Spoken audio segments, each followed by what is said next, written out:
Welcome back to the Church Law Podcast. I'm Erika Cole, creator of the Church Attorney Legal Audit System and your podcast host. I hope that you've been able to listen to this current series that we're in called Healthy Leaders, Healthy Churches. From a legal standpoint, healthy leaders and healthy churches directly reduce potentials for legal liability. You'll be really excited for today's episode because we're dealing with issues that, while uncomfortable, are very timely. So today I have with me a special guest. His name is Simon Osamoh, and I probably botched his name, even though I pronounced it a lot. I practiced a lot. He'll get to introduce himself shortly. But he is a nationally recognized organized crime, terrorism, and nonprofit security specialist. He spent 14 years as a detective in England working on serious and organized crime. So when you get to hear him speak, you'll hear that fantastic British accent. He's also served as the former head of counterterrorism at the Mall of America in Minnesota, where he oversaw the internationally recognized behavior detection program. He holds a BA focused on British American criminal justice and is a member of Westwood Community Church in Excelsior, Minnesota, where he has served as security advisor since 2013. He is a podcaster himself, very much the professional in this field. And so I'm happy to welcome you, Simon, to the Church Law Podcast. Erika, really excited for this conversation. I know it's been a long time coming, so it's great to sit down with you and share some knowledge about safety and security in churches. Well, it's funny because actually Simon and I connected, I want to say it's been well over a year ago. Yeah, I think it has at least a year. At least a year. And in fact, last week we had scheduled to record, but for whatever reason, technology was not allowing us to be great. But today we're here and I'm excited for what the listeners will be able to take away from today's podcast episode. We will also plan to make this available on the Church Attorney YouTube channel, so you'll get to see Simon for yourself. So Simon, I just want to jump right in here. As the world becomes less friendly toward the Christian church, and honestly, we've seen church security issues with other faiths as well. Why do you think church security has become increasingly more important? And Erika, it's interesting because at the time of recording this podcast, only last night in Germany, they had an active shooter at a church there where I believe 6 people tragically lost their lives. And I think what's happened really in the last sort of 5 to 8 years, but more so we've been seeing a trend over the last 10, 15 years, is, and some of your listeners may be familiar with this term, others may not, but a church is considered a soft target. You know, we're a welcoming environment. Everyone is welcome. We lead people to Christ, believing that there's no sin that our Lord can't forgive, and we want to lead them to that biblical perspective in their life. However, there's a lot of mental illness, and there's been a displacement of crime from other locations. If we take schools going back to Sandy Hook Elementary School, Virginia Tech, Columbine, what we've seen with other soft targets, which is what a church still really is that they have hardened their environment. So we are seeing a displacement of crime, which is coming to churches because we're open door. It used to be many years ago that churches were a sanctified place and they were free from crime. Well, that's no longer the case. So the first thing I'd like to say is we're seeing a displacement of crimes from other locations that are hardening their environment. The second thing that we're also seeing, and this is generally my true opinion, I believe there's a mental illness epidemic sweeping America and really the world and coming out of sort of lockdown with COVID-19 for sure, is that as a church, we are that house of brokenness. You know, we can all raise our hand and say we're all sinners, none of us are perfect. And we have a variety of different sins that come into the church. Some of those could just be, well, I told a little white fib, I told a lie today, or it could be two extremes surrounding that someone has committed a crime and have served time in prison. It could be that someone's struggling with mental illness. It could be that someone's got sexual addiction. It could be that someone's got theft or dishonesty in their background. And we're also seeing now that we're more of a flashpoint for those behaviors that can cause softer environments, sort of security issues. I think that they're the two problems that I'm really seeing, Erika, that we're seeing a displacement of crime. And also we're really a house of brokenness. So we shouldn't be surprised when our church treasurer embezzles funds, or when someone, tries to sexually abuse one of our children, because these are behaviors in society and they're more prone within the church because we invite people in believing that we're a house of worship. Most organizations, Erika, are saying to me, Simon, how do we keep the bad person out of our environment? Right. A church like you, I specialize in churches. We're very unique, where a church is saying, Simon, I know we've got a bad person here. We want to invite them in. How do we manage their risk? No, those are really, really good points. So I want to dive more into those points, but I also feel like maybe we should take a step back for the benefit of our listeners so that you can share more about what brought you to this area of work. As you said, I specifically have spent my entire career working to the benefit of churches from a legal perspective. Actually, this June of 2023, I will celebrate 25 years at the bar, which is Wow, completely congratulations. amazing. Thank you so much. And for me to have spent a quarter of a century focused on the representation and assistance of churches in legal matters, I've seen so much. I've seen the church security issues,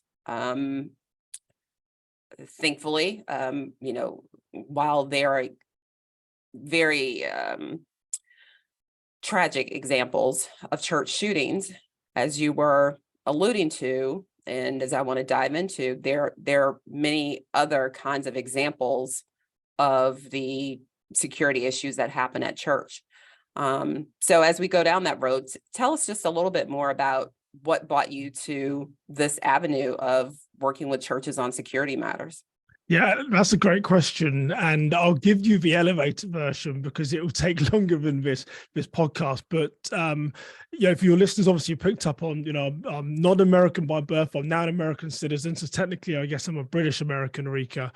But a little bit about my journey is that I grew up without a father, often struggled with validation issues, didn't really know my place in the world, joined the police at 19, had a very successful career as a detective, accolades and awards.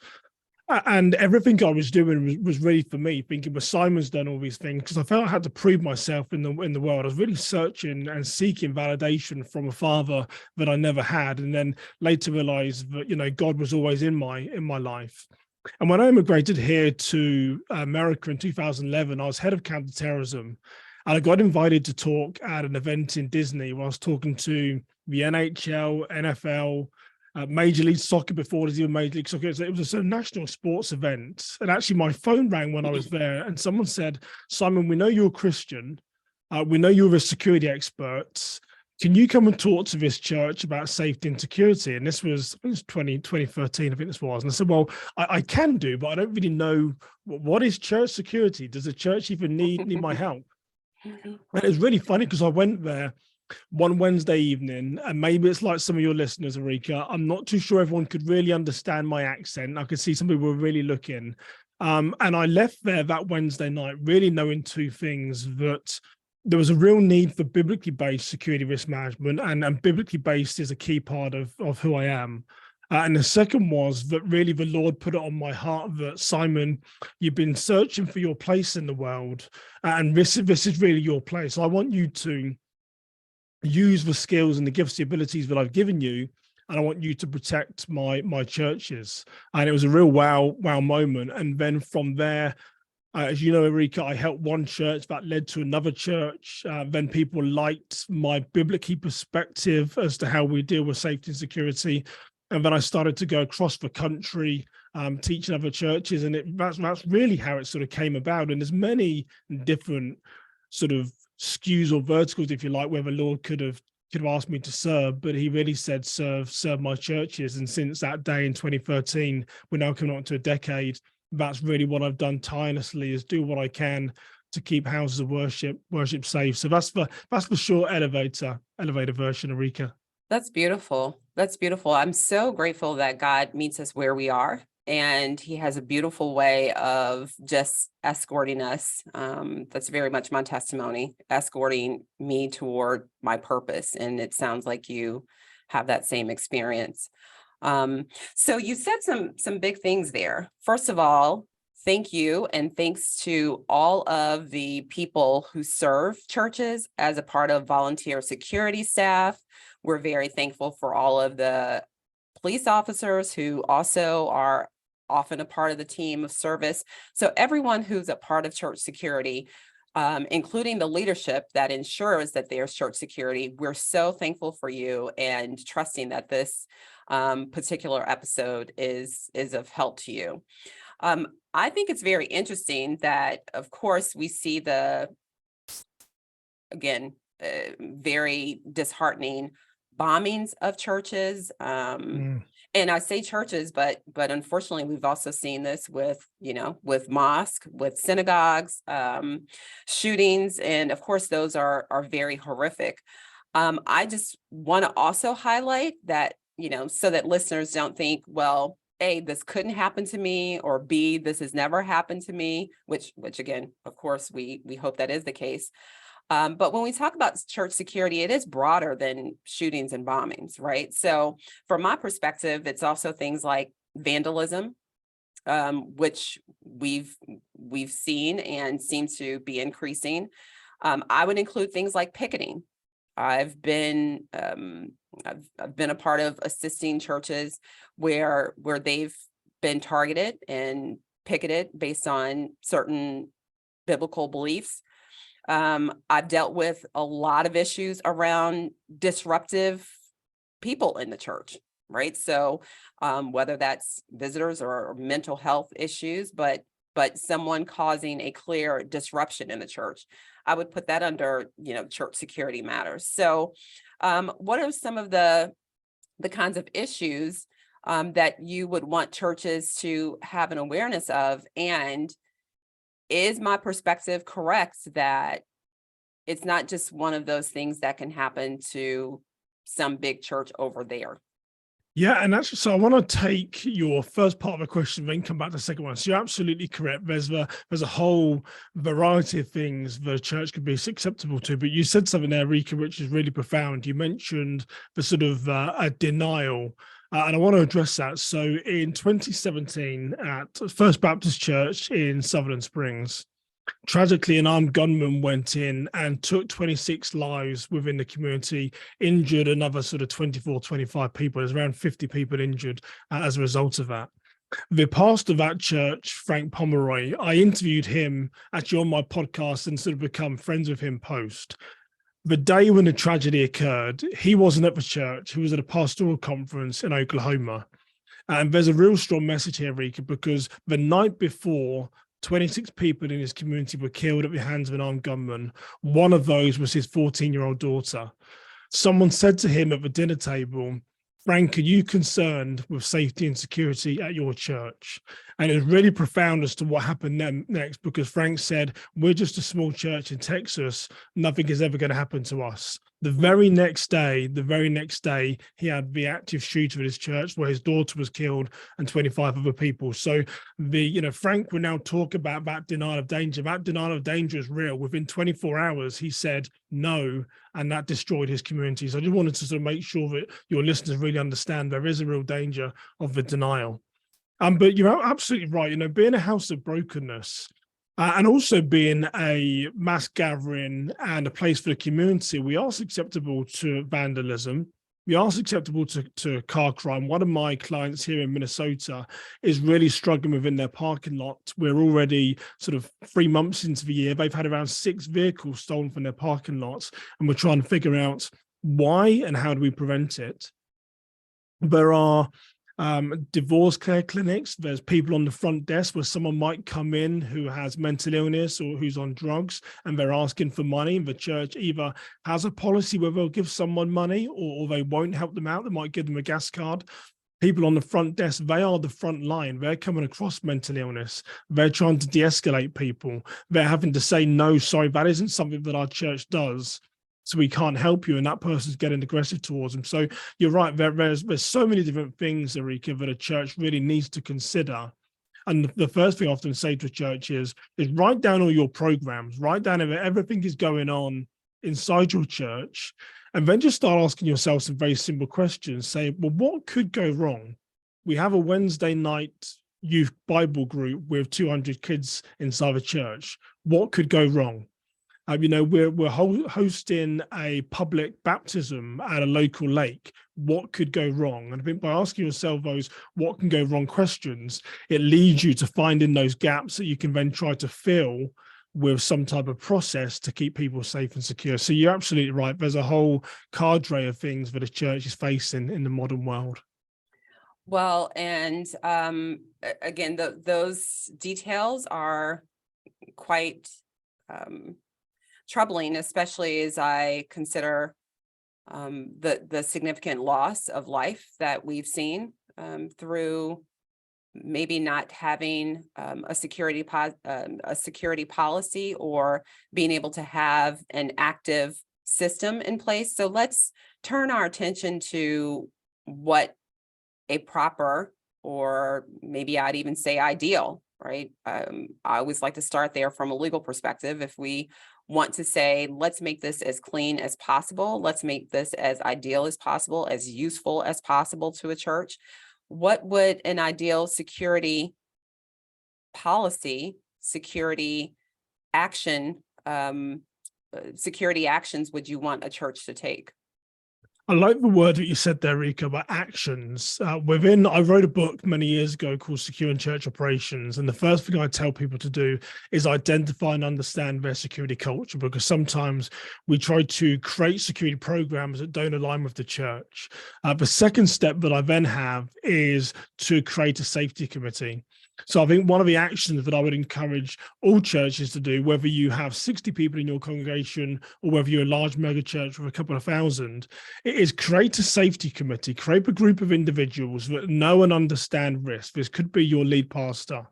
This could be someone in children's ministry. They definitely understand risk. It could be your church treasurer, or if you're a large church, your financial controller. That person understands risk. It's getting that group together and then really look at the church holistically and saying, what areas do we need to cover? Because as you know, Erika, working with churches, safety and security and risk management isn't always something at the forefront, because we want to serve our communities. But you really need to have this committee of people who understand risk or in and around risk, so they can really look at, well, where are our gaps? What are things that we need to do? If someone comes in and shouts at our pastor during a service, what does our response look like? What I've often found is that people that work in safety and security in churches, they have two emotions. Simon, I'm overwhelmed, I'm stressed, and that causes inaction. So similar that Jesus had his 12 disciples, I really encourage people to create this safety committee or risk management committee, whatever you might choose to call it, where you can really look at your church holistically and say, where do we need to focus our attention this year, and where do we need to focus our attention next year? And then just take very small size bites. And most often, Erika, we're asking ourselves in today's world, how do we respond?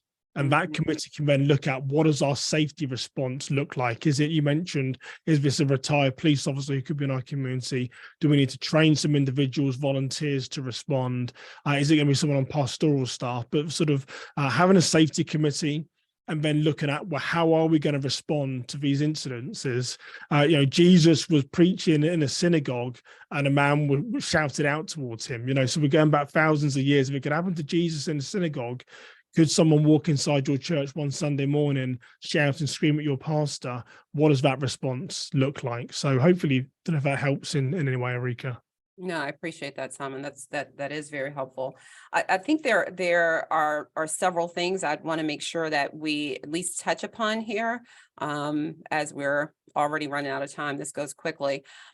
The first thing is the scenario where that is most likely to create a church security issue is in the arena of domestic violence, unfortunately. So this is what we know statistically. This is often a focal point where I would encourage churches just to have a level of awareness of the kinds of issues that can create a church security matter. And I love the focus of recognizing not everybody in the church is going to be thinking about church security, right? Nor do we necessarily need that. We want people, I think everyone, to have a level of awareness. I would want to see that there's a level of training, but having an actual safety committee or group of people who do have an interest and a willingness to dedicate time to this important area on a regular basis, I think is key. And when we consider what kinds of security protocols a church may have, I would generally put them in 3 categories. One, I have some churches that will say, we're going to outsource this, right? We're going to actually outsource all of our security measures. We will have security or officers, etc., and we'll put it in their hands, right? I have some churches that have made the decision to say, we're going to have an internally trained team and we'll do it with volunteers from the church. And then thirdly, I've seen some middle ground. Maybe we'll have officers or hired security on the exterior, and then maybe we'll have some trained individuals that are working at other posts. So those are some of the approaches that I've seen. I would have the question for you, Simon. What is biblically based security? Because you referenced that as being the way that you would want to see churches approach handling their security matters. And how do you see biblically based security as different from the norm? Great question. And when I work with a lot of schools, Rika, often they'll say, well, I don't want to do that because I'm reporting on that person. And I'll say, well, you're not reporting on that person, you're helping that person. So we take that same sort of ideology inside a church. Often people will see things, they might identify risk, but well, if I say that Simon's going through a tough time, am I doing the right thing by God if I sort of inform on him or tell someone about him, or if I lean into that situation? Most often on the biblically based, what we're saying is actually, no, you're not reporting on Simon, you're helping Simon. So if you see someone who could be portraying behaviors of mental illness, you're not reporting on Simon, you're helping him by going to the pastor and saying, I think Simon's struggling right now. We need to come alongside him as the church. We need to help him. So when we look at it sort of biblically based and we come through that lens, these aren't people that we're reporting on. These aren't incidents where we're, sort of judging the person. We're looking at these incidents saying, how do we help this person? If, I get a lot of churches that really come to me and say, we have a sexual rehabilitation program inside our church, and we have a children's ministry. How do we do this? I'm never saying, no, you can't do those. We're saying, Right. well, how do we lead that person who's got a sexual sort of propensity to offend there? How do we lead them to Christ in a way where we can support them? You want to do their program, but that probably means they can't be in the building at the same time as young children. So let's work out how we minister that person. We keep them safe, we keep your staff safe, your volunteers safe, but at the same time, we're removing situations from them that might cause them harm or cause them to sort of reoffend. So everything that I do, or in the biblical basis, is really looking at it through that lens as to how do we minister in this? How do we minister in this situation? No, I appreciate that. And I think at the end of the day, we want to ensure that the church environment, to the best of our ability, is a safe place for staff, for members, for visitors, for our community. And so we're sharing this episode with you with the hope that you'll be able to take away information that's of value so that your church can be as safe as possible, recognizing that we can't control all things. Obviously, we're not God, we're humans. And unfortunately, bad things happen on earth. But as best as we can, if we can have these points of preparation, then we believe that it adds to the environment of security, and that ultimately we can welcome people in for kingdom building. So, Simon, thank you so much for being with me today, for sharing your expertise with our listeners, with our viewers. And for each of you, thank you for listening. If you found value in the Church Law Podcast, we'd ask that you leave a 5-star rating and a short review so that we can allow other church leaders to find this information and this resource for them as well. I'm happy to be your host, Eureka Cole, the church attorney and the creator of the Church Attorney Legal Audit System. It's a tool for an internal review to make sure that your church can go for the long haul. If you'd like to access a free downloadable legal audit checklist, you can find that right in the show notes below. Thank you for coming along with us, and we'll look forward to seeing you in the next episode.